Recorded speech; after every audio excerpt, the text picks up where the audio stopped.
अम्मा बोली, अरे ये भी कोई बात हुई? हम क्या रिश्तेदारी छोड़ देंगे?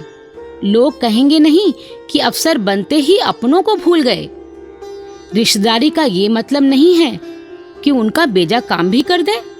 धर्म एक जगह है, न्याय एक जगह है और रिश्तेदारी अपनी जगह। अम्मा की बात सुनकर मैं समझ गई कि ठाकुर को संस्कार कहाँ से मिले हैं। ईमानदारी, चारित्रिक दृढ़ता, आत्मबल, आत्मविश्वास, इनको जीवन में पिरोने वाली तो बचपन में माँ ही होती है, जो संस्कार देती है।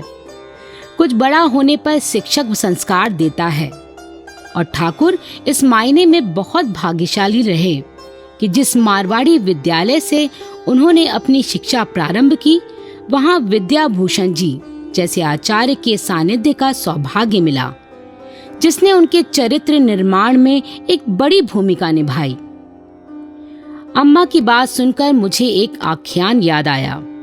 एक बार एक शिक्षक के पास दुनिया का एक नक्शा था, कई टुकड़ों में बटा हुआ। एक दिन शिक्षक ने वे टुकड़े छात्रों को दे दिए और कहा कि दुनिया बना लें, पर दुनिया नहीं बनती थी तो नहीं बनी। तभी एक छात्र ने देखा कि टुकड़ों के पीछे भी कुछ बना है। उसने ध्यान से देखा तो वे आदमी के अंग थे। फिर क्या था, उसने उन अंगों को जोड़कर आदमी बना लिया और तब कागज पलटा तो दुनिया बन गई थी। तात्पर्य ये कि आदमी को बना लो, आदमी को सच्चा इंसान बना लो तो दुनिया अपने आप संवर जाएगी। ये आदमी सबसे पहले कौन बनाता है? माँ ही बनाती है। घर परिवार संवर जाए संस्कारों से तो राष्ट्र निर्माण और समाज परिवर्तन अपने आप हो जाता है।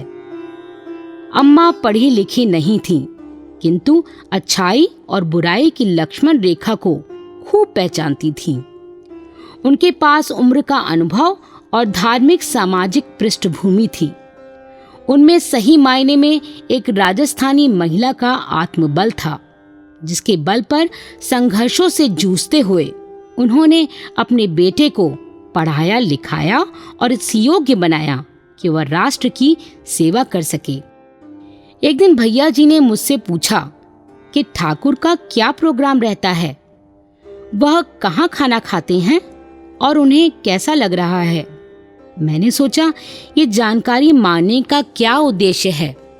या तो वह जानना चाहते हैं कि मैं ठाकुर के कितने विश्वास में हूँ, या फिर उन्होंने यूं ही सरल भाव से पूछ लिया क्योंकि उन्हें ये तो पता ही था कि मेरे पास उनकी चिट्ठी रोज आती है। अभी ढाबे में ही खाते हैं। मारवाड़ी ढाबे बहुत अच्छे हैं, गद्दी के पास ही हैं। दूध वहाँ 1 रुपए सेर मिलता है, किंतु कानपुर जैसा नहीं है। हाँ, दाल में छौंक डालडा का लगता है, इसलिए गला खराब हो गया है। अब की बार कोई जाएगा तो देसी घी भिजवा देंगे, भैया जी बोले। वे संतुष्ट हो गए थे इतनी सब बातें जानकर।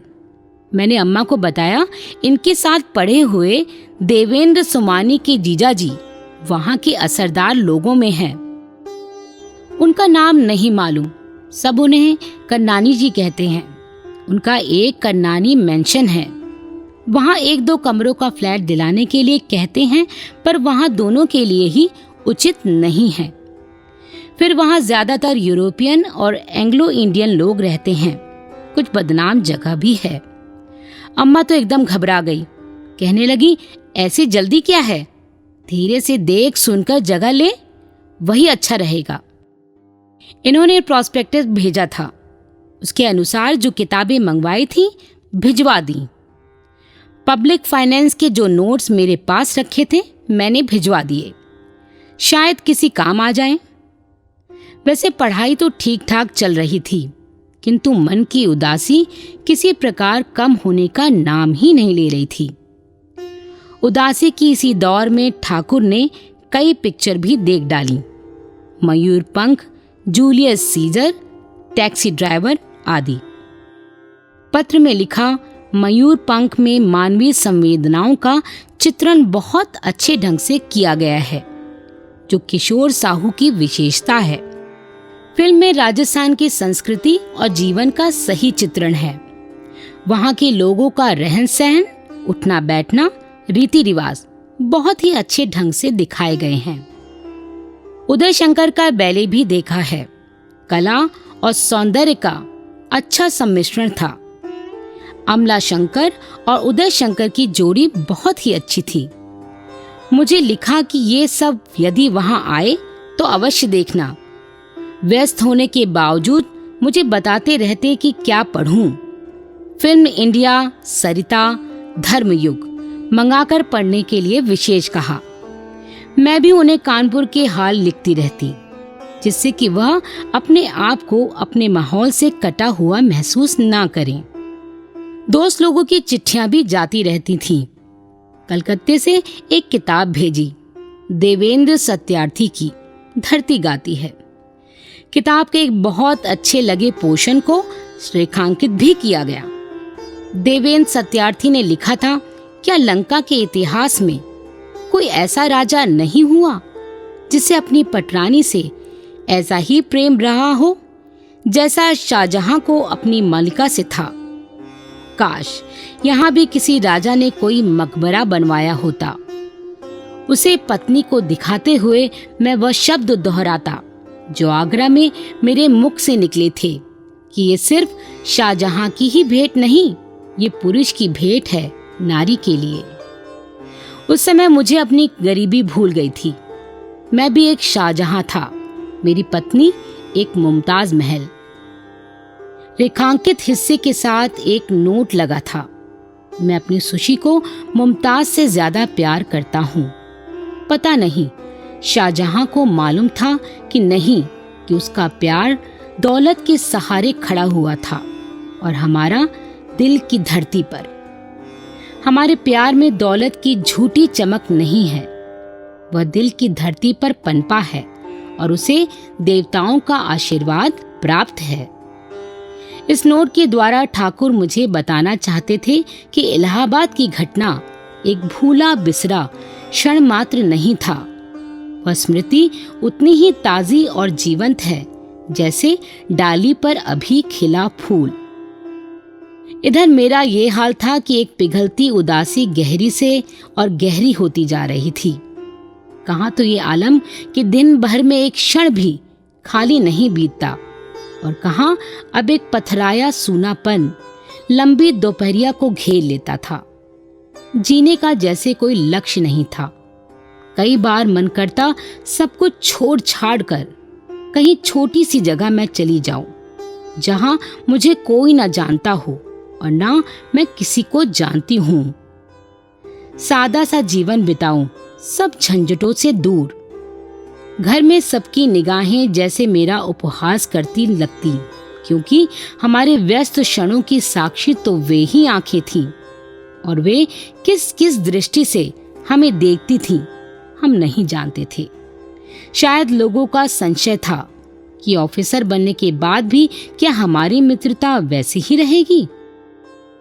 अपना सुख दुख अपने साथ लिए शहर से बहुत दूर किसी देहात या छोटे कस्बे का जीवन मुझे बहुत खींचता था, जहां जिंदगी के कुछ दिन कट जाएं, पर फिर ध्यान आता मैं अकेली नहीं हूँ। अम्मा की जिम्मेदारियां ठाकुर मुझे सौंप गए हैं। वे बीमार भी हो गई हैं। उन्हें लेकर डॉक्टर के पास भी जाना होता था। निराश होकर बैठ जाना कभी मेरी फितरत नहीं रही। ये अलग बात है कि बादलों की छाया कभी कुछ देर के लिए अंतर के प्रकाश को मध्यम कर देती थी। फिर भी अंधेरे में रास्ता खोजना मेरी आदत थी। मैंने एलटी कर लिया था। उसी समय पता चला कि म्युनिसिपल गर्ल्स कॉलेज में एक जगह खाली है टीचर्स की। मैंने भी अपनी अर्जी भेज दी। उम्मीद कम थी, फिर भी इंटरव्यू के लिए बुलावा आया। मुझे काम भी मिल गया। 8वीं, 9वीं और 10वीं कक्षा की लड़कियों को पढ़ाना था। कॉलेज में बीए के क्लासेस प्राइवेट चलते थे। बीए की लड़कियों को अर्थशास्त्र मुझे पढ़ाना था। मैं बहुत खुश थी। कम से कम दिन अब इतने लंबे तो नहीं लगेंगे। हमारा कॉलेज डीएवी कॉलेज के पास ही था। कॉलेज की प्रिंसिपल मिसेस आगा थीं। बहुत ही सख्त किस्म की महिला, अनुशासन के नाम पर तो एकदम कठोर। कॉलेज में हॉस्टल भी था। मेरे साथ की 2 टीचर्स मिस डे और हेना बरात से मेरी अच्छी दोस्ती हो गई थी।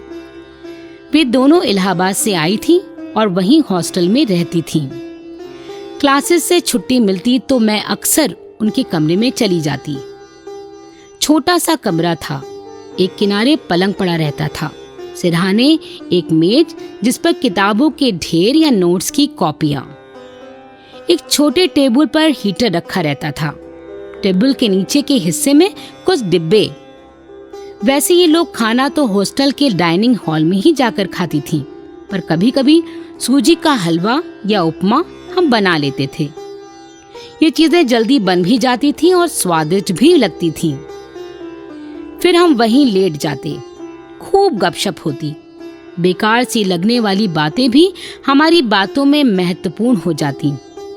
वे बातें जिनको हम दिल खोलकर किसी से कह नहीं सकते थे, हमारी बातों का हिस्सा बन जाती थी। धीरे धीरे हम एक दूसरे के हमराज हो गए। कलकत्ता जाते समय हमारे बीच वायदा हुआ था कि हम दोनों एक दूसरे को रोज चिट्ठी लिखेंगे, ताकि बीच का अंतर महसूस ही ना हो और दोनों ओर की खबरें पूरी मिलती रहें। यह क्रम बराबर चल रहा था। घर पर चिट्ठियां रोज आती थीं, पर उनमें हम अपने मन की बात नहीं लिख सकते थे, केवल खबर ही दे सकते थे। वे खबरें जिन्हें कोई भी पढ़ सकता था। अब हॉस्टल के पते पर चिट्ठियां मंगाकर हम अपने बेचैन मन की बातें, अपने राज बेखटके एक दूसरे को लिख सकते थे, क्योंकि इन चिट्ठियों के दूसरों के हाथों में पड़ने का कोई खतरा नहीं था। इस तरह से मेरे जीवन का यह एक बहुत ही अच्छा समय था। लड़कियों को पढ़ाकर बहुत ही आनंद आता था। लग रहा था फिर से कॉलेज के दिनों में पहुंच गई हूँ। चिड़ियों सी चहचहाती लड़कियां कभी लॉन के एक छोर तो कभी दूसरे छोर पर 3-3 के गुटों में बैठी गपशप करती दिखती। कहीं 2 सहेलियां हाथ में हाथ डाले सबसे दूर एकांत में गुपचुप बातें करती। उनको देखकर अपने दिन याद आ जाते। उनके बीच में क्या बातें हो रही होंगी, कैसे एक दूसरे के सुख दुख बांटे जाते होंगे, या अंतर की गोपनीय बातें एक दिल से दूसरे दिल तक कैसे पहुंचाई जा रही होंगी। इसका अनुभव तो भुक्तभोगी ही कर सकते हैं। मैं कॉलेज में उनकी प्रिय बहन जी थी। अन्य टीचरों का सा ना तो मेरा व्यवहार था और ना रुखाई और ना रौब। सहज ढंग से कब कैसे मित्रता का एक नाता उन अबोध हृदयों के साथ जुड़ गया, नहीं जानती। एक दिन कॉलेज पहुंची और क्लास में जाने से पहले हॉस्टल में शांति के कमरे में कुछ देर आराम किया। वे खुद कमरे में नहीं थी, इसलिए कमरे को बंद करके सीधे क्लासरूम में पहुंच गई। मुझे ध्यान नहीं रहा कि ताला मेरे हाथ में था। लेक्चर देते समय देखा, बड़ी झेप लगी। लड़कियां क्या सोच रही होंगी, सब खिलखिलाकर हंस पड़ी। बाद में तो उन्होंने कॉलेज के समारोह में टाइटल भी दे डाला। 10th क्लास की लड़कियों ने टाइटल दिया, कुछ प्यारी सी, कुछ न्यारी सी, कुछ तिरछी तेज कटारी सी। हर एक क्लास की लड़कियों ने अलग अलग टाइटल दिए। 12वीं क्लास की लड़कियों ने टाइटल दिया, काहेरी नलिनी तू कुम्हलानी। कुछ ने टाइटल दिया, रुमझुम चाल तिहारी। मैंने ठाकुर को लिखा,